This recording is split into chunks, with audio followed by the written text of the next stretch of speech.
Tihar jail నుంచి MLC కవిత విడుదలయ్యారు. Delhi liquor policy కేసులో supreme court ఆమెకు బెయిల్ ఇచ్చింది. పూచీకత్తు బాండ్లను ఆమె భర్త Anil BRS MP Vaddaraju Ravichandra rows avenue కోర్టుకు సమర్పించారు. ఈ పూచీకత్తులను ఆమోదించిన రౌస్ అవెన్యూ కోర్టు ఆమెను విడుదల చేయాలని తీహార్ జైలు అధికారులకు వారెంట్ జారీ చేశారు. దీనిపైన డిస్కస్ చేద్దాం. డిబేట్లో పార్టిసిపేట్ చేస్తున్నారు మనతో పాటు రాజకీయ విశ్లేషకులు డాక్టర్ అందే సత్యం గారు. Sir good morning. Good morning అండి. సార్, అలుపెరగని ప్రయత్నాలు చివరకు ఫలించాయి. పిఎంఎల్ఏ చట్టంలోని 45(1)లోని నిబంధనలను అనుసరించి ఇలాంటి కేసుల్లో మహిళలను ప్రత్యేక కేటగిరీగా చూడాలని సుప్రీంకోర్టు స్పష్టం చేసింది. సార్, అసలు సెక్షన్ 45(1) అనేది ఏం చెబుతుంది? దీంట్లో అసలు ఏ అంశాలు ఉంటాయి, ఏ అంశాలు ఉండవు? ఒకసారి మనం 45(1) సెక్షన్ గురించి మాట్లాడదాం సార్. మనీ లాండరింగ్ నిరోధక చట్టంలో 45(1) సెక్షన్ ప్రకారం మహిళల్ని బెయిల్ ఇచ్చే విషయంలో ప్రత్యేకంగా చూడాలనేటువంటిది డైరెక్షన్ ఉంది. అయితే జడ్జి నేరం చేయలేదు అనేది ఒకటి, బయటికి వెళ్తే నేరం చేయదు అని ఈ రెండింటికి కన్విన్స్ అయినప్పుడు 45(1) ప్రకారం బెయిల్ ఇవ్వచ్చు. అయితే ఢిల్లీ ముందు హైకోర్టులో అప్పీల్ చేసింది కవిత. అప్పీల్ చేస్తే ఢిల్లీ హైకోర్టు ఏం చేసిందంటే, ఈవిడ సాధారణ మహిళ కాదు, వ్యాపారస్తులు, రాజకీయ నాయకులు, బాగా చదువుకున్నది కాబట్టి ఆ చట్టం సాధారణ మహిళకు వర్తించింది, ఈవిడికి వర్తించదని చెప్పేసి బెయిల్ రిజెక్ట్ చేస్తుంది.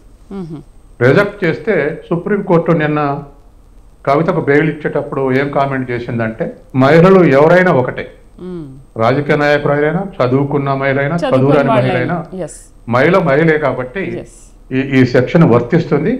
కాబట్టి హైకోర్టు తప్పుదారి పట్టింది జడ్జిమెంట్ ఇవ్వటంలో అని చెప్పేసి హైకోర్టు జడ్జిమెంట్ ని కొట్టేసి బెయిల్ ఇవ్వటం జరిగింది. కాబట్టి 45(1) ప్రకారం మహిళలకు ప్రత్యేకంగా బెయిల్ ఇవ్వాలి. అందులో నేరం చేయలేదు, నేరం బయటకు వెళ్తే చేయదని న్యాయమూర్తి భావించినప్పుడు బెయిల్ ఇవ్వాలనేటువంటిది 45(1) డైరెక్షన్. దాన్ని ఢిల్లీ హైకోర్టు నిరాకరిస్తే సుప్రీంకోర్టు అది కొట్టేసి 45(1) కవిత కూడా వర్తిస్తుంది. మహిళ ఎవరైనా మహిళే, రాజకీయ నాయకులైనా, చదువుకున్న వాళ్ళైనా ఎవరైనా మహిళే కాబట్టి దీని కింద బెయిల్ ఇచ్చింది. బట్ సార్, అంటే ఎందుకు ఇన్ని రోజులు పట్టింది? 5.5 నెలలు అంటే దాదాపు 166 రోజులు పైగా ఎందుకు పట్టిందంటారు? అంటే ఇప్పుడు హైకోర్టుకి వెళ్ళినప్పుడు ఆ తీర్పుని ఇప్పుడు సుప్రీంకోర్టు కొట్టిపడేసింది కాబట్టి ఇది చెప్పడానికి ఇన్ని రోజులు పడుతుందా? అవును, ట్రయల్ కోర్టు రిజెక్ట్ చేసింది. ఓకే, ట్రయల్ కోర్టు రిజెక్ట్ చేసినాక హైకోర్టులో వాదనల తర్వాత రిజెక్ట్ అయినాక సుప్రీంకోర్టు. ఇవే ఫస్ట్ బెయిల్ ట్రయల్ కోర్టు 4-5 సార్లు రిజెక్ట్ చేసినాక హైకోర్టుకి వెళ్ళింది. కాబట్టి జ్యుడిషియల్ ప్రొసీజర్లో ఆలస్యం అయిన తప్ప ప్రత్యేకమే లేదు. సాధారణంగా గవర్నమెంట్ ఏజెన్సీస్, ఐడి కానీ, సిబిఐ కానీ, లేదా ఎవరైనా పోలీసు కానీ ఎవరైనా ఎక్యూజ్ చేస్తే దానికి వ్యతిరేకంగానే ఆర్గ్యూ చేయాలి. ఫేవరబుల్ గా ఆర్గ్యూ చేస్తే గవర్నమెంట్ యాక్షన్ ఉంటుంది. కాబట్టి గవర్నమెంట్ లాయర్ అయినా లేకపోతే ఏజెన్సీస్ అయినా వాళ్ళే అక్యూజ్ చేసి వాళ్ళే కేసు పెట్టారు కాబట్టి సహజంగానే వాళ్ళు ఎందుకు అక్యూజ్ చేశారో దాని మీద ఆధారపడి ఆర్గ్యుమెంట్ చేస్తారు. ఆ ఆర్గ్యుమెంట్స్ లోకల్ కోర్టుల, ట్రయల్ కోర్టుల కన్విన్స్ అయ్యి ఉంటారు, అందుకని బెయిల్ ఇవ్వలేదు. హైకోర్టులో కన్విన్స్ అయ్యారు, బెయిల్ ఇవ్వలేదు. సుప్రీంకోర్టు కన్విన్స్ కాలేదు, ఈడీ సిబిఐ ఆర్గ్యుమెంట్కు కాలేదు కాబట్టి బెయిల్ ఇచ్చారు. కాబట్టి ప్రొసీజర్ ల్యాబ్స్ కూడా చాలా ఉంటుంది జ్యుడిషియరీలో.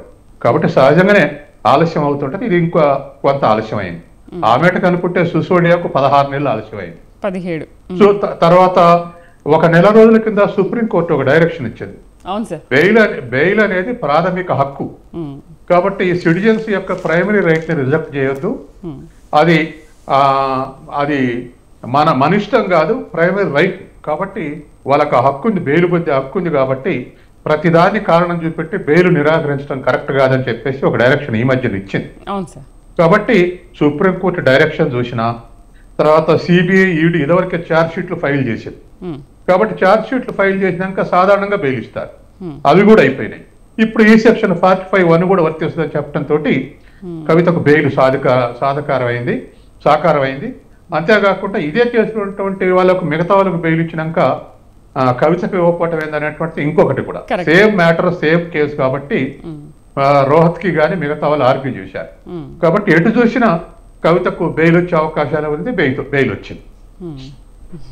ఓకే, అంటే ఇప్పుడు మీరు చెప్పినట్టుగా ఒక 1 month back or 20 days back sir supreme court కూడా కొన్ని వ్యాఖ్యలు చేసింది. అంటే మీరు ఎందుకు ఒక కేసు ఫైల్ అయిన తర్వాత ఎందుకు దాన్ని అసలు మీరు ముందుకు కదలనివ్వట్లేదు, సంవత్సరాల తరబడి మీరు దాన్ని ఎందుకు పెండింగ్లో పెడుతూ ఉన్నారు అంటే అంతకుముందు ఇప్పుడు 10 years జగన్ కేసే తీసుకోండి, అండ్ సిసోడియా ఇప్పుడు 17 నెలలు ఉన్నాడు. నిజంగా ఆయన నేరం చేయకపోతే కనుక ఇప్పుడు బయటకు వచ్చాడు, నేరం చేయకపోయి ఉండుంటే కనుక ఇప్పుడు ఆ 17 నెలలు ఆయన మనం ఇబ్బంది పెట్టినట్టే, ఆయన దాంట్లో ఏ తప్పు చేయకుండా ఒక శిక్ష అనుభవించినట్టే కదా అని ఇలా పలు రకాలుగా సార్ మన బంగ్లాదేశ్ అల్లర్లప్పుడు కూడా ఈ విషయాన్ని ప్రస్తావించింది సుప్రీంకోర్టు. అంటే ఇప్పుడు సుప్రీంకోర్టు ఆ వ్యాఖ్యల నేపథ్యంలోనే ఈసారి ఈ కేసు చాలా తొందరగా కదిలింది అనుకోవచ్చా?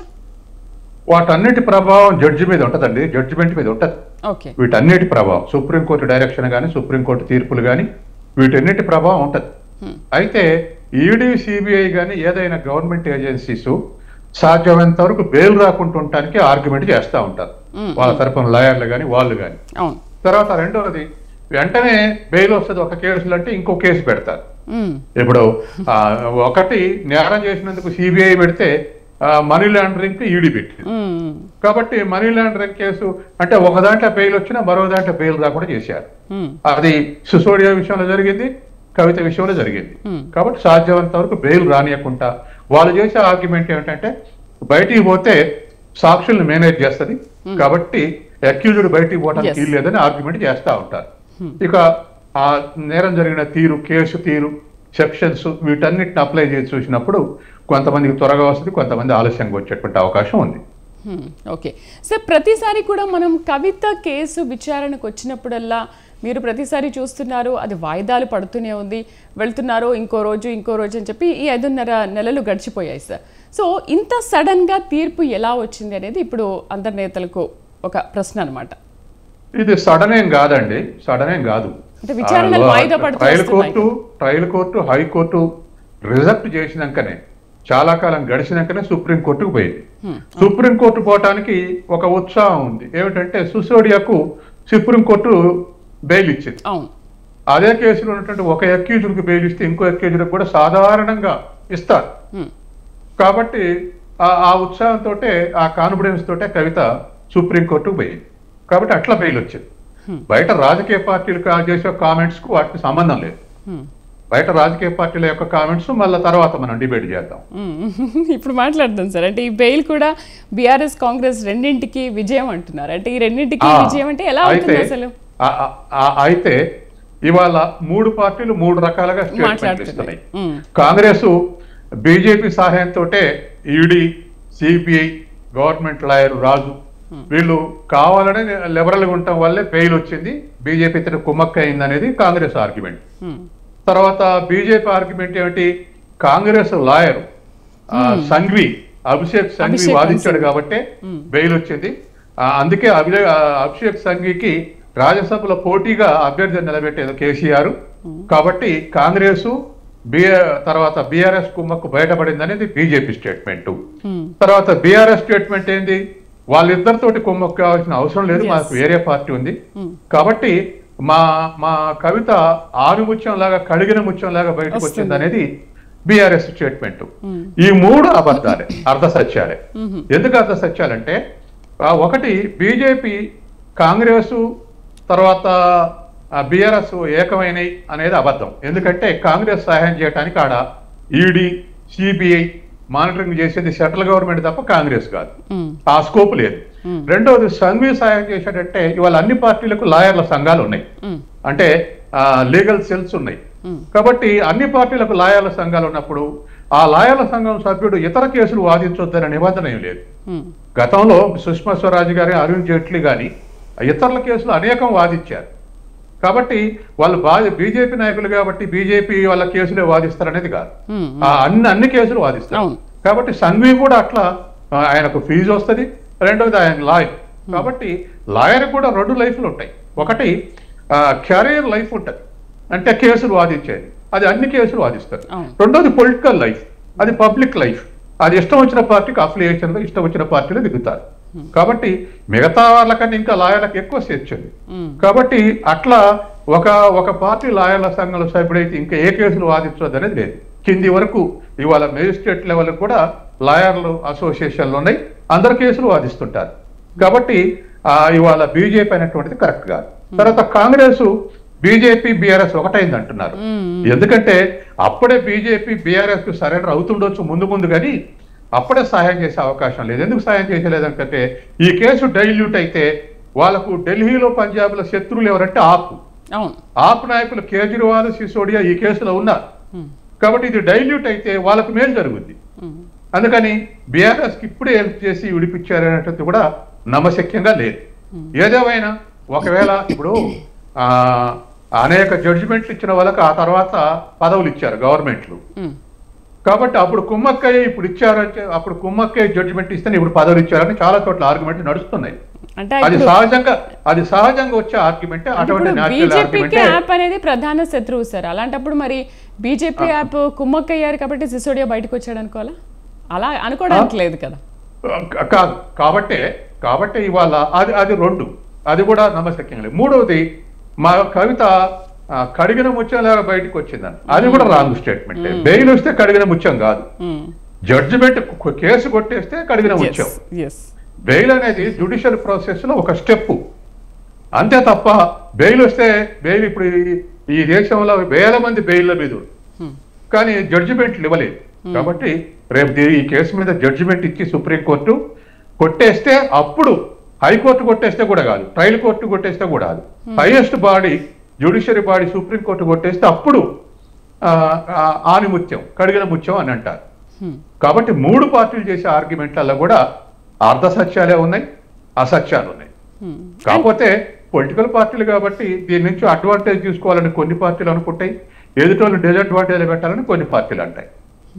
అయితే ఎలక్షన్ల ముందర కూడా మూడు పార్టీలు మీరిద్దరు కుమ్మక్కయ్యారని ముగ్గురు ఆరోపణలు చేసుకున్నారు. కానీ కొంతమేరకు జనం బీజేపీ బీఆర్ఎస్ కు అండర్స్టాండింగ్ ఉంది అని అనుకుని ఆల్టర్నేటివ్ గా కాంగ్రెస్ పోటీ చేశారు. కాబట్టి పార్టీలు ఆర్గ్యుమెంట్ చేస్తుంటాయి కానీ జనం నమ్మాలి, జనం నమ్మితే అది రిజల్ట్ వస్తుంది.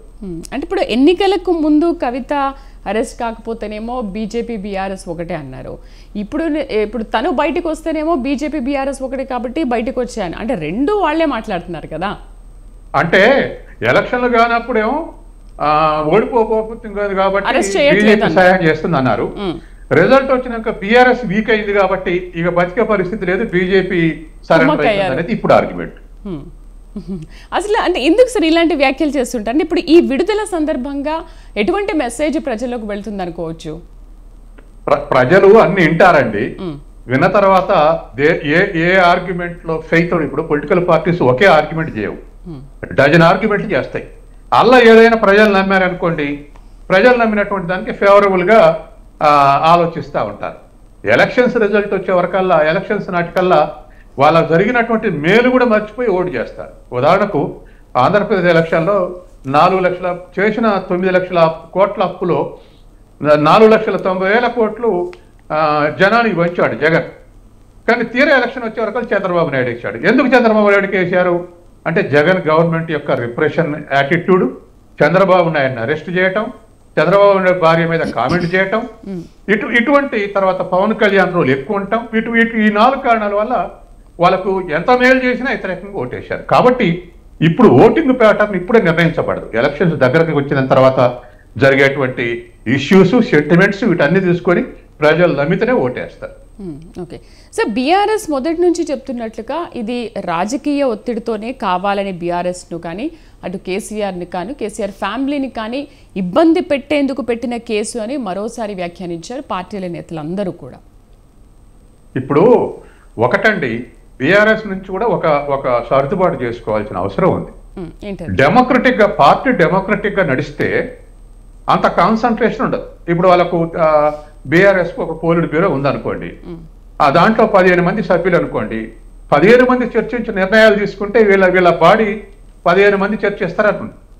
అట్లా కాకుండా కేటీఆర్ కలితే నిర్ణయాలు తీసుకొని మిగతా వాళ్ళతో అనిపిస్తున్నారు, మంత్రివర్గంలో కూడా వాళ్ళ ఇంటి దగ్గర అనుకొని వచ్చి మంత్రులతో అనిపిస్తున్నారు అనే టాక్ వస్తే ఎదుటి పార్టీలు, అధికారంలో ఉన్న పార్టీలు ఏం చేస్తాయి, వీళ్ళ కుటుంబాన్ని దెబ్బ కొడితే మొత్తం బీఆర్ఎస్ లేకుండా పోతే అనుకుంటారు.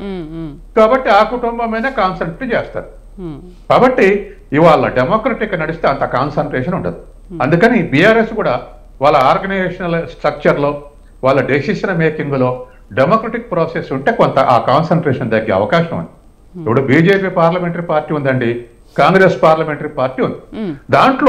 దాంట్లో రాహుల్ గాంధీ పాత్ర, దీంట్లో మోడీ పాత్ర ఎక్కువ ఉన్నప్పటికీ వాళ్ళు పాపులర్ లీడర్స్ కాబట్టి సహజంగా వాళ్ళ పాత్ర ఎక్కువ ఉంటుంది, కాదనలేము. కానీ డెసిషన్ మేకింగ్ చేసేటప్పుడు భిన్నాభిప్రాయం కూడా చెప్పేటువంటి శక్తులు ఆయా పార్టీల్లో ఉండాలి. ఉంటే తప్పులు తక్కువ చేస్తారు. ఓకే, అసలు సుప్రీంకోర్టు అంటే కోర్టుకు కానీ ఒక పొలిటికల్ లీడర్స్కి కానీ పొలిటికల్కు సంబంధించి ఏమైనా ఆధారపడి ఉంటుందా సార్? ఎందుకంటే కవితకు అసలు బెయిల్ ఎలా వచ్చిందో అనే దానిపైన 3 పార్టీల నేతలు కూడా తమ వర్షన్ని మొదటి నుంచి వాళ్ళు వినిపిస్తూనే ఉన్నారు. అంటే ఇప్పుడు వీళ్ళ వర్షన్ని సుప్రీంకోర్టు పట్టించుకుంటుందా, లేకపోతే వీటిని బట్టి బెయిల్ ఆధారపడి ఉంటుందంటారా? సుప్రీంకోర్టు అట్లా ఆలోచించదండి. సుప్రీంకోర్టు జడ్జెస్ కూడా అట్లా ఆలోచించదు. ఎందుకంటే కేటీఆర్ పోస్ట్ చేశారు, న్యాయం గెలిచింది అంటున్నారు, న్యాయం మా వైపు ఉంది కాబట్టి సుప్రీంకోర్టు బెయిల్ ఇచ్చిందని అంటున్నారు కదా. అది పాక్షిక న్యాయం. అంటే బెయిల్ ని నిరోధించడానికి ఈడీ, సిబిఐ ఆర్గ్యుమెంట్ చేస్తే అది పాక్షిక న్యాయమే. కాబట్టి అది వాళ్ళ ఆర్గ్యుమెంట్ చేయడం కరెక్ట్ కాదని బెయిల్ ఇచ్చింది. కానీ నిర్దోషి అని బెయిల్ ఇవ్వలేదు, కేసు కొట్టేయలేదు. అది పాక్షిక న్యాయం కాబట్టి పూర్తి న్యాయం కాదు. సరే, బయటకు వచ్చినాక మనం చెప్పుకుంటాం ఎవరైనా న్యాయం గెలిచిందని. బెయిల్ రాకపోతే అన్యాయం, బెయిల్ వస్తే న్యాయం అని ఎవరైనా అనుకుంటాం కంపారిటివ్లీ. అట్లా కాదు, కేసు కొట్టేస్తే న్యాయం జరిగినట్టు, పూర్తి న్యాయం జరిగినట్టు. కాబట్టి వాళ్ళ తర్వాత పొలిటికల్ లీడర్స్ ఒక తీరుగా, మిగతా వాళ్ళని ఒక తీరుగా చూసే అవకాశం లేదు. ఎందుకంటే వాళ్ళకు జ్యుడిషియరీలో వాళ్ళకు ఉన్నటువంటి ప్రకరణలు ఉన్నాయి, ఆర్టికల్స్ ఉన్నాయి. ఏ ఆర్గ్యుమెంట్ చేసినా పలానా ఆర్గ్యుమెంట్ ప్రకారం అని చెప్పేసి వాళ్ళు దాన్ని ఆర్గ్యుమెంట్ ని సస్టైన్ చేసుకునే ప్రయత్నం చేస్తారు. అంటే ఇప్పుడు దీంట్లో సార్ నేరం నిరూపితం అయింది అంటారా, అవలేదు అంటారా? ఓకే, ఇప్పుడు బెయిల్ ఇచ్చారు, దీన్ని బట్టి చూసుకుంటే దీన్ని ఎలా పరిగణించాలంటారు? యాజ్ ఆన్ టుడే నేరం నిరూపితమైంది, నిరూపితం కాలేదని అబ్సల్యూట్ టర్మ్స్ లో మాట్లాడలేమండి. ఎందుకంటే ఫైనల్ జడ్జిమెంట్ వచ్చి కొట్టేస్తే న్యాయం గెలిచింది అంటాం. అట్లాగాది ఏదైనా కన్విక్షన్ అయితే నిందితుడు కన్విక్షన్ అయింది అంటాం, శిక్ష పడింది అంటాం. కాబట్టి ఇప్పుడు బెయిల్ అనేటువంటిది ప్రాసెస్ లో, జ్యుడిషియల్ ప్రాసెస్ లో ఒక స్టెప్ మాత్రమే. కాబట్టి పాక్షికంగా బెయిల్ పోతేందుకు న్యాయం జరిగింది. బెయిల్ పోయేందుకు 45(1) ప్రకారం మహిళలకు బెయిల్ ఇవ్వాలంటే హైకోర్టు, ఢిల్లీ హైకోర్టు ఏమో చదువుకున్నది, ఏమో రాజకీయ నాయకులు, ఏమో పార్లమెంటు, గతంలో ఇప్పుడు ఎమ్మెల్సీ, కాబట్టి సామాన్యురాలు కాదు. అందుకని ఆ చెప్పిన ప్రకారం ఇవ్వకూడదు అన్నటువంటి దాన్ని సుప్రీంకోర్టు రిజెక్ట్ చేసింది. ఎవరైనా మహిళే ఆ సెక్షన్ కింద బెయిల్ ఇవ్వాల్సింది అని చెప్పేసి, మనం గనక ఆవిడ నేరం చేయలేదు అని అభిప్రాయపడితే, లేదా భవిష్యత్తులో పోయి నేరం చేయదు అని మనం గనక కాన్ఫిడెన్స్ ఉంటే మనకు బెయిల్ ఇవ్వచ్చు అని వాళ్ళ జడ్జిమెంట్లు ఇచ్చింది. అంటే ఇక మీదట సార్ ఈ 45(1) అనేది అందరికీ వర్తిస్తుందా, ఓన్లీ చదువుకున్న వాళ్ళే అని కాకుండా? కాదు, ఇవాళ సుప్రీంకోర్టు చెప్పింది కదా, ఏ మహిళకైనా వర్తిస్తుంది. చదువుకున్న వాళ్ళని ఒక తీరుగా, చదువు రాని వాళ్ళని ఒక తీరుగా, పదవులు ఉన్న మహిళలను ఒక తీరుగా, పదవి లేని మహిళలను ఒక తీరుగా చూడలేమని చెప్పేసి ఇవాళ సుప్రీంకోర్టు జడ్జిమెంట్లో చెప్పింది. ఓకే, అభిషేక్ మను సింఘ్విని ఉద్దేశిస్తూ కూడా అంటే కాంగ్రెస్ వ్యక్తి రాజ్యసభకు ఎంపికయ్యారు, బెయిల్ కోసమే మొదట వాదించిన వ్యక్తి పోటీ చేస్తే కనుక అభ్యర్థికి మద్దతు ఇచ్చారు అన్నట్టుగా మాట్లాడుతున్నారు. అంటే దీంట్లో కేసీఆర్ రాజకీయ చతురతను ప్రదర్శించారు అని అంటున్నారు సార్. అది ఒట్టిదేనండి. నాకున్నటువంటి నా అనాలిసిస్ ప్రకారం అదేదో కాంగ్రెస్ కు సహాయం చేయడానికి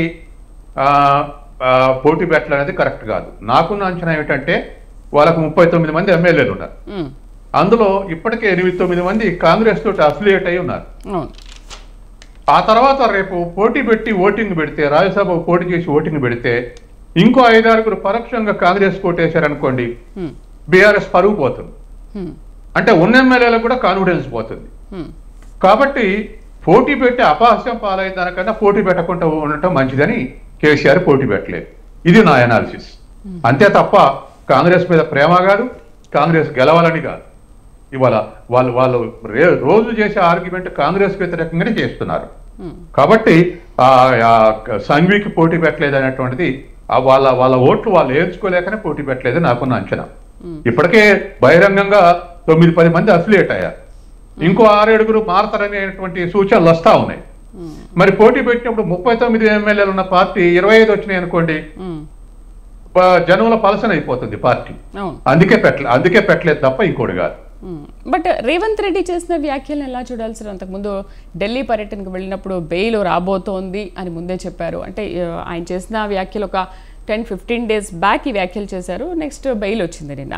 అంటే బెయిల్ రాబోతోంది, అక్కడితో ఆకుండా కేసీఆర్ గవర్నర్ అవుతారు, లేకపోతే కేటీఆర్ కేంద్ర మంత్రి అవుతారు, హరీష్ రావు ప్రతిపక్ష పార్టీలోనే ఉంటారు అని చెప్పేసి ఇలాంటి వ్యాఖ్యలు చేశారు కదా సార్. మరి దీనికి ఏమనుకోవాలి? అంటే ముఖ్యమంత్రికి కొంత ఇంటెలిజెన్స్ ఇన్ఫర్మేషన్ ఉంటుంది. ఓకే, ఆ ఇన్ఫర్మేషన్ ఏమైనా ఉండాలి. ఎక్కడైనా సీక్రెట్ గా చర్చలు జరిగితే బీజేపీలతోటి ఇండివిజువల్ గా నాయకులు చర్చించిన వాళ్ళే లీక్ చేసి ఉండొచ్చు, లేదా చర్చించినట్టుగా ఇంటెలిజెన్స్ వాళ్ళు చర్చించారని ఇన్ఫర్మేషన్ ఇస్తే ఇటువంటి ఆర్గ్యుమెంట్ చేసే అవకాశం ఉంది. అది ఒకటి. రెండోది, ఎట్లాగా ఛార్జ్ షీట్లు పూర్తయినాయి, సిసోడియాకు బెయిల్ వచ్చింది, కవితకు కూడా వచ్చే అవకాశం ఉందని అంచనా వేయటం రేవంత్ రెడ్డికి ఉన్న ఎక్స్పీరియన్స్ తోటి పెద్ద కష్టం కాదు. కాబట్టి ఆ అంచనా ప్రకారం కూడా ఈ మాటలు చెప్పుకుంటాడు. అయితే అప్పుడే ఇమ్మీడియట్ గా మెర్చ్ కేంద్ర మంత్రి పదవి, మంత్రుల పదవులు ఇవన్నీ కూడా బీఆర్ఎస్ ని కార్నర్ చేయడానికి అనేది కొంత ఆర్గ్యుమెంట్ ఉంటుంది. సేమ్ టైం బీజేపీ కూడా అలాంటి కామెంట్స్ ఫస్ట్ నుంచి కూడా చేస్తుంది. నిన్న బండి సంజయ్ కూడా ఈ విషయం గురించి మాట్లాడే కదా సార్. అంటే బండి సంజయ్ మంచి అగ్రెసివ్ గా మాట్లాడతాడు, సూటిగా మాట్లాడతాడు. కానీ నిన్న స్టేట్మెంట్ ప్రజలు నమ్మరు. ఎందుకు నమ్మరంటే కాంగ్రెస్ బీఆర్ఎస్ విలీనం కాబోతున్నాయి, అందుకే సంఘవి రాజ్యసభకి ఎన్నికయ్యిండు, అందుకే సంఘవి కవిత తరపున వాదించింది, ఇది ఫస్ట్ స్టెప్ అని చెప్పేసి సంజయ్ ఇచ్చాడు స్టేట్మెంట్. కానీ కాంగ్రెస్ ఏ విధంగా సహాయం చేయగలదు కవితకు? అదే సార్, సహాయం చేయాలంటే ఈడీని సిబిఐని వెనక్కు లాగాలి, వాళ్ళ లాయర్ చెప్పే ఆర్గ్యుమెంట్స్ లో లిబరల్ ఉండాలి. అవి కాంగ్రెస్ చేతులు లేవు, సెంట్రల్ గవర్నమెంట్ చేతుల్లో ఉంటాయి. కాబట్టి కాంగ్రెస్ ఆ సహాయం చేయలేదు. కాబట్టి బెయిల్ రాకలో ఆ సహాయం పనికిరాదు. మరి ఇంకోటి ఏంటి, కాంగ్రెస్ లాయర్ వాదించండి అనేది అనేక మంది బీజేపీలో అరుణ్ జైట్లీ కానీ, సుష్మా స్వరాజ్ కానీ, లేదా కపిల్ సిబాల్ కానీ అనేక మంది కేసులు భిన్నాభిప్రాయాలు ఉన్నటువంటి కేసులు కూడా వాదించారండి. కాబట్టి అలా వాదించినంత మాత్రాన అది కూడా ఒకటే. ఎందుకంటే ప్రజలు నమ్మితే బీఆర్ఎస్ శ్రేణులు బీజేపీలో చేరటం, అంటే కాంగ్రెస్ వ్యతిరేకత ఉన్నటువంటి బీఆర్ఎస్ శ్రేణులు ఏమున్నాయో అవి బీజేపీ మీద సింపతిగా ఆలోచించడానికి అటువంటి ఆర్గ్యుమెంట్ సంజయ్ చేస్తాడు. కానీ సార్ కేంద్ర మంత్రి హోదాలో ఉన్నారు అండ్ పార్టీ అధికారంలో ఉంది కేంద్రంలో కూడా, బట్ ఎందుకు ఇలాంటి వ్యాఖ్యలు చేస్తారు? ఇప్పుడు ఈడీ సిబిఐ ఇవన్నీ కూడా కేంద్రం చేతుల్లోనే ఉంటాయని అంటుంటారు. అయినప్పటికీ కూడా అసలు వాళ్లతో కుమ్మక్కవడం వల్లే ఇలాంటి బెయిల్ వచ్చిందని మాటలు ఎందుకు మాట్లాడతారు రాజకీయ నేతలు? వాస్తవానికి బండి సంజయ్ కొంచెం ఓపిక పట్టాల్సి ఉండే. ఎందుకంటే కేంద్ర మంత్రే కాదు, మళ్ళీ హోంశాఖ మంత్రి, హోంశాఖ సహాయ మంత్రి, హోంశాఖే ఈడీని కానీ సిబిఐని కానీ మానిటరింగ్ చేసేది. కాబట్టి డైరెక్ట్ ఆయన శాఖకు ఇన్వాల్వ్మెంట్ ఉన్నటువంటి అసోసియేషన్స్ ఉన్నాయి. కాబట్టి ఆయన విషయంలో కొంచెం ఆర్గ్యుమెంట్ చేయకుండా ఉండాల్సి ఉండే. ఆర్గ్యుమెంట్ చేస్తే కాస్త డిఫరెంట్ గా చూస్తారు ఎలైటెడ్ పీపుల్ అంతా కూడా, ఇట్లా అన్నాడేమిటి అని. రైట్, అసలు మోటివేట్ కేసు అని కూడా ఒక స్పష్టత వచ్చిందని బీఆర్ఎస్ నేతలు అంటున్నారు. కవితను అరెస్ట్ చేయడానికి బీజేపీకి లింక్ ఉందని ప్రజలు కూడా నమ్మారు, ఇంతకుముందు మీరు కూడా చెప్పారు. సో ఇప్పుడు బెయిల్ రావడానికి కూడా బీఆర్ఎస్తో బీజేపీతో బీఆర్ఎస్ అనుబంధ ఫలితమైన ఇటు కాంగ్రెస్ అంటోంది. ఇటు కౌంటర్గా కూడా దీన్ని బట్టి ఇప్పుడు తేలిపోయింది బీజేపీ మాట, కాంగ్రెస్ బీఆర్ఎస్ ఒకటే అని. అంటే బీఆర్ఎస్ కాంగ్రెస్లో మెర్జ్ అవుతుందని ఒక బీజేపీ నేత నిన్న వ్యాఖ్యానించేశారు. నిన్న ఆయనతో చాలామంది నేతలు కూడా మాట్లాడారు. అండ్ శ్రవణ్ కూడా మోటివేషన్ కేసుగా దీన్ని పరిగణించి ఇచ్చారు తీర్పు, బెయిల్ వచ్చిందని కూడా ఒక స్పష్టత ఇచ్చారు. సో ముందుగా ఈ మెర్జ్ గురించి ఏమంటారు సార్, బీఆర్ఎస్ కాంగ్రెస్ మెర్జ్? ఇప్పుడు ఒకటండి, బీఆర్ఎస్ కాంగ్రెస్ మెర్జ్ అయ్యేటువంటి క్వశ్చనే లేదు. ఎందుకు లేదంటే ఇప్పుడు కాంగ్రెస్ గవర్నమెంటే ఏదైనా హై హ్యాండెడ్ బిహేవియర్ బీఆర్ఎస్ మీద ప్రయోగించే అవకాశం ఉంది, ఒత్తిడి పెంచే అవకాశం ఉంది. ఒత్తిడి పెంచుతున్నటువంటి పార్టీలో చేరేటువంటి అవకాశం లేదు. రెండు, సెంట్రల్ గవర్నమెంట్ కాంగ్రెస్ చేతులు లేదు, వీళ్ళు ఏమైనా సేఫ్ హ్యాండ్స్ లో ఉండటానికి. అందుకని సెంట్రల్ గవర్నమెంట్ లో ఉండి కాంగ్రెస్ సాయం చేయగలుగుతుందంటే మనం ఎక్స్పెక్ట్ చేయొచ్చు. ఆ పాసిబిలిటీ లేదు. రాష్ట్రంలో ప్రధాన శత్రువుగా ఆ రెండు పార్టీలు చూసుకుంటున్నాయి. ఇది రెండోది. మూడోది, వీళ్ళకు తక్షణం వచ్చేటువంటి పదవులు కూడా లేదు. ఎందుకంటే రాష్ట్రంలో కాంగ్రెస్ పార్టీ ఓవర్లోడెడ్. అందుకని ఇప్పటికే కాంగ్రెస్ లో నాయకులు ఎక్కువ, అసలు ఏ అధికార పార్టీ అయినా అధికార పార్టీలు ఎక్కువ మంది చేరతారు, పదవుల కోసం పోటీలు పడతారు, ముఠాలుగా తయారవుతుంటాయి. కాబట్టి ఇప్పటికే ఫుల్ లోడ్ అయిపోయింది కాంగ్రెస్ పార్టీ. కాబట్టి ఇవాళ అవి రెండు మెర్జ్ అయితే అంటే నమ్మటానికి అది పొలిటికల్ ఆర్గ్యుమెంటే తప్ప అది నిజానికి దగ్గరగా లేదు. ఒక అంశం. తర్వాత రెండవది, బీజేపీ కవిత మీద కేసు పెట్టిందే బీజేపీ, అందుకని ఇవాళ మళ్ళా బీజేపీ సహాయం చేస్తుంది అన్నదానికి ఒక్కొక్క దానికి ఒక పాజిబిలిటీ ఉంది. ఏమిటంటే కేసీఆర్ గవర్నమెంట్ బిఎల్ సంతోష్ అని సెంట్రల్ ప్రచారక అది పొలిటికల్ సెక్రటరీ ఉన్నాడు, రాజకీయ కార్యదర్శి ఉండు బిఎల్ సంతోష్ కేంద్రంలో. ఆయన ఇక్కడ ఎమ్మెల్యేలను చేర్పించుకోవడానికి ఇక్కడ వచ్చాడు. ఏది బీఆర్ఎస్ ఎమ్మెల్యేలను చేర్పించడానికి ఇక్కడ వచ్చాడు. అది ఫోన్ ద్వారా ట్యాపింగ్ చేసి మొత్తం దేశం అంతా పంచాడు. సుప్రీంకోర్టు జడ్జిల, హైకోర్టు జడ్జిలకు కూడా పోస్ట్ చేశాడు. అది బీజేపీకి ఒక పెద్ద కల్ట్ ఏర్పడదు ఇంటలెక్చువల్స్ లో. ఇంత అన్యాయం ఎందుకు చేయాలి, ఎమ్మెల్యేలను కొనుగోలు చేయడానికి ఎందుకు ప్రయత్నం చేయాలంటే బాగా సైకలాజికల్ గా బీజేపీ డిసడ్వాంటేజ్ ఉంది అది దానప్పుడు. దానికి రివర్స్ గా వాళ్ళకు అవకాశం వచ్చింది కాబట్టి ఈ కవిత కేసు, ఇప్పుడు మనం ఉన్నటువంటి అనుకునేటువంటి లిక్కర్ కేసు, అక్కడ ఒకే దెబ్బకు ఇద్దరు శత్రువులు, అక్కడ ఆపు, ఇక్కడ బీఆర్ఎస్ ఆనాడున్న పరిస్థితుల్లో. కాబట్టి ఇద్దరిని పట్టుకుని కేసు చేయగలిగారు. కాబట్టి ఆనాడు బీజేపీకి బీఆర్ఎస్ కున్న వైరుధ్యం అది. ఇవాళ హెల్ప్ చేయాలంటే ఇవాళ బీఆర్ఎస్ సరెండర్ అయ్యే పరిస్థితి ఉంది ఏదో ఒక పార్టీకి. మేము నిలదొక్కుంటున్నాం, మేము మళ్ళీ అధికారంలోకి వస్తున్న స్టేట్మెంట్స్ అన్ని సైకలాజికల్ స్టేట్మెంట్స్, అంటే వాళ్ళ క్యాడర్ నిలబెట్టుకోవడానికి, వాళ్ళ ఎమ్మెల్యేలు నిలబెట్టుకోవడానికి అగ్రనాయకులు ఇచ్చే స్టేట్మెంట్స్. కానీ 16% ఓటింగ్ పడిపోయిన తర్వాత అవతల ఆల్టర్నేటివ్ నేషనల్ పార్టీ ఉంది బీజేపీ. ఇప్పుడు నేషనల్ పార్టీస్ ఉన్న దగ్గర ప్రాంతీయ పార్టీకి స్కోప్ తక్కువ. ప్రాంతీయ పార్టీలు ఉండే నేషనల్ పార్టీ లేకపోతే ప్రాంతీయ పార్టీలకు స్కోప్ ఎక్కువ. ఇవాళ కర్ణాటకలో ఎన్నాళ్ళు అన్నా డిఎంకే వర్సెస్ డిఎంకే రాజకీయాలు నడిచినాయి తప్ప బీజేపీ కానీ కాంగ్రెస్ కానీ ఆడ అధికారంలోకి రాలేదు. అప్పుడు ప్రాంతీయ పార్టీకి స్కోప్ ఉంటుంది, ఓ పార్టీ పోయి ఇంకో పార్టీ. ఎక్కడైతే నేషనల్ పార్టీ వస్తుందో, స్ట్రాంగ్ ఉంటుందో, అక్కడ ప్రాంతీయ పార్టీకి స్కోప్ తగ్గుతుంది. ఇక్కడ తెలంగాణలో ఇవాళ బీజేపీ ఎవాల్వ్ అయింది ఆల్టర్నేట్ ఒక 35% ఓటింగ్ తోటి మన పార్లమెంట్ ఎలక్షన్స్ లో. తర్వాత కేంద్రంలో అధికారంలో ఉంది, అన్ని రకాలైనటువంటి సపోర్ట్ ఉంది, మీడియా కానీ లేకపోతే ఇతర ఏదైనా సపోర్ట్ ఉంది. కాబట్టి ఇప్పుడు బీజేపీని ఎదుర్కొని ఆల్టర్నేటివ్ గా ఎదుగుతుంది అంటే ఎవరు నమ్మట్లేదు. తర్వాత రెండోది, ఒక్కొక్క స్కాండల్ బయటకు తీస్తా ఉంది కాంగ్రెస్ గవర్నమెంట్. బీఆర్ఎస్ జరిగినటువంటి కాళేశ్వరం మీద నడుస్తుంది, ఇవాళ జుడిషియల్ ఎంక్వైరీ నడుస్తుంది, గొర్రెల స్కామ్ ఉంది, తర్వాత ఇవాళ లిక్కర్ స్కామ్ ఉంది, తర్వాత ఎలక్ట్రిసిటీ స్కామ్ అంటున్నారు, అనేకమైనటువంటి ఇవన్నీ. సరే మనం ఇప్పుడు స్కామ్ అని పిలుస్తున్నావు కానీ అప్రూవ్ అయితే కానీ స్కామ్ అనలేవు, కానీ కంప్లైంట్స్ అవుతున్నాయి, ఎంక్వైరీలు నడుస్తున్నాయి. కాబట్టి రోజు రోజుకు బీఆర్ఎస్ మొరాలిటీ దెబ్బతింటే పరిస్థితులు ఉన్నాయి జనం. కాబట్టి ఆ రెస్పెక్టబిలిటీ పోతున్న సమయంలో వీటన్నిటిని దాటేసుకొని బీజేపీని కూడా దాటేసి ఆల్టర్నేటివ్ అంటే కొద్దిగా హర్డిల్, ఒక అప్హిల్ టాస్కే, పెద్ద హర్డిల్. దీన్ని ఓవర్కమ్ అయ్యి ఎదగాలి. కాబట్టి వాళ్ళు ఆ పని చేయగలుగుతారా, బీజేపీని ఓవర్కమ్ కాగలుగుతారా అనేది మనం వేచి చూడాల్సిందే. ఏదేమైనా ఇప్పటికి కూడా కాంగ్రెస్ తర్వాత రాష్ట్రంలో బీఆర్ఎస్ కి నెట్వర్క్ ఎక్కువ ఉంది.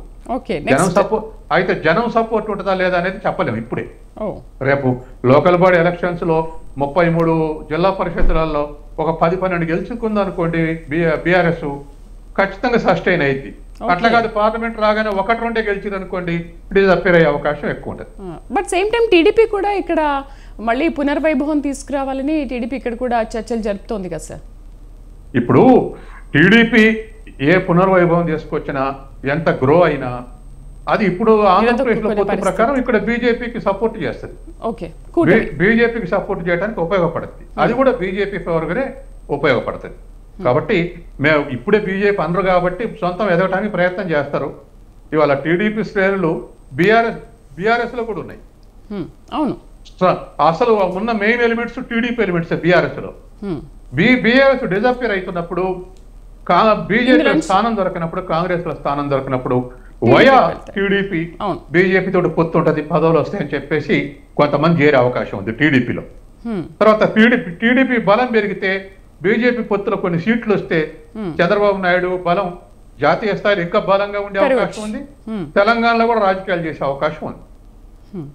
ఓకే, సో ఫైనల్గా సార్, సుప్రీంకోర్టు మొన్న చేసిన వ్యాఖ్యల పట్ల ఏమంటారు? ఎందుకంటే అసలు కేసులు ఎందుకు సంవత్సరాల తరబడి పెండింగ్లో ఉంటున్నాయి, వీటిని కేసు ఫైల్ అయిన తర్వాత ఒక 1 yearలో దీన్ని ఎందుకు క్లోజ్ చేయట్లేదు అనే అంశంపైన మీ అభిప్రాయం ఏంటి, మీ విశ్లేషణ ఏంటి? అసలు ఎందుకు కేసు ఏదైనా కూడా ముందుకు కదలనివ్వకుండా ఉంటున్నారు? సుప్రీంకోర్టు ఇంకోటి ఏంటంటే అసలు మీరు ఇలా చేస్తే కొన్ని వ్యవస్థల మీద ఆల్రెడీ ప్రజలకు నమ్మకం పోయింది, మీరు ఇలా చేస్తే న్యాయాన్ని నమ్ముకుంటున్న న్యాయ వ్యవస్థల మీద కూడా ప్రజలకు ఉన్న నమ్మకం పోతుంది అని కూడా అన్నారు సార్. వాస్తవం అండి, అబ్సల్యూట్లీ కరెక్ట్. సుప్రీంకోర్టు చేసేటువంటి ఆర్గ్యుమెంట్ చేసిన కామెంట్. ఎందుకు కామెంట్ అంటే ఉపా చట్టం కింద అరెస్ట్ చేసి విచారణ లేకుండా ఏళ్ల తరబడి మన సాయిబాబా 7 ఏళ్ళు 8 ఏళ్ళు సంఖ్య గుర్తు రావట్లే, అన్ని సంవత్సరాలు జైలు నుండి వచ్చాడు. వచ్చిన తర్వాత సుప్రీంకోర్టు కొట్టేస్తే వచ్చారు. ఏది బెయిల్ మహారాష్ట్ర కానీ మిగతా చోట్ల కానీ. అట్లాగే మిగతా కేసులు అన్ని కూడా అట్లా ఎందుకు అవుతున్నాయి అంటే జడ్జిమెంట్ వస్తే ఇమీడియట్ గా 6 నెలల జడ్జిమెంట్ వస్తే ఇతను నిర్దోషాన్ని తీర్పిస్తే ప్రభుత్వం యొక్క లక్ష్యం కానీ ఏజెన్సీల యొక్క లక్ష్యం కానీ నెరవేరు. కాబట్టి అసలు జడ్జిమెంట్ తీర్పులు రాకుండా జైల్లో ఉంచితే వాళ్ళకి కావాల్సినటువంటి పర్పస్ సర్వ్ అవుతుంది. కాబట్టి చాలా మంది పొలిటికల్ లీడర్స్ ని ఏదో ఒక పేరు మీద అరెస్ట్ చేయటం, సంవత్సరాల తరబడి జైల్లో ఉంచడం నడుస్తా ఉంది. వాస్తవానికి అది కూడా చూస్తే మనం సిబిఐ పెట్టినటువంటి కేసుల్లో 2% మాత్రమే కన్విక్షన్స్ పడ్డాయి, మిగతా 98% ఎక్విటల్ అయినాయి, కొట్టేసారు. కాబట్టి ఇవాళ సిబిఐ కానీ ఈడీ కానీ ఇంకేవైనా ఆ నేరం రుజువు కాకుండా ఎక్కువ సంవత్సరాలు జైల్లో ఉండేటట్టు ప్రయత్నం చేస్తున్నారు. ఇది కరెక్ట్ కాదు. అవంశబంధులైనటువంటి వాళ్ళని కూడా ఈ విధంగా పరోక్షంగా శిక్షిస్తున్నారు, అది కరెక్ట్ కాదనేది సుప్రీంకోర్టు కామెంట్.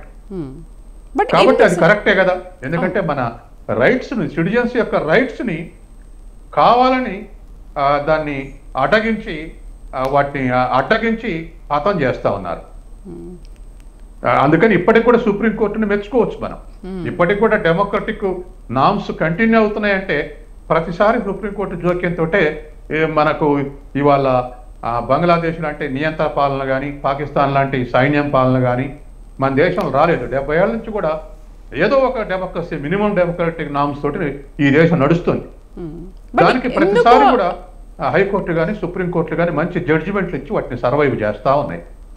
ఓకే సార్, అంటే ఎందుకు దీంట్లో జాప్యం జరుగుతుంది అని కూడా మాట్లాడారు సార్. అంటే మీరు విచారణ సరిగ్గా జరపట్లేదా, ప్రతిసారి కూడా కేసులు ఎందుకు వాయిదా పడుతున్నాయి, మీరు కరెక్ట్ అయిన డీటెయిల్స్ ఆధారాలు తీసుకోవట్లేదా అని కూడా మాట్లాడింది సార్. ఈ జాప్యం ఎందుకు జరుగుతుంది, ఎవరిలో ఈ ఫాల్ట్ ఉందంటారు?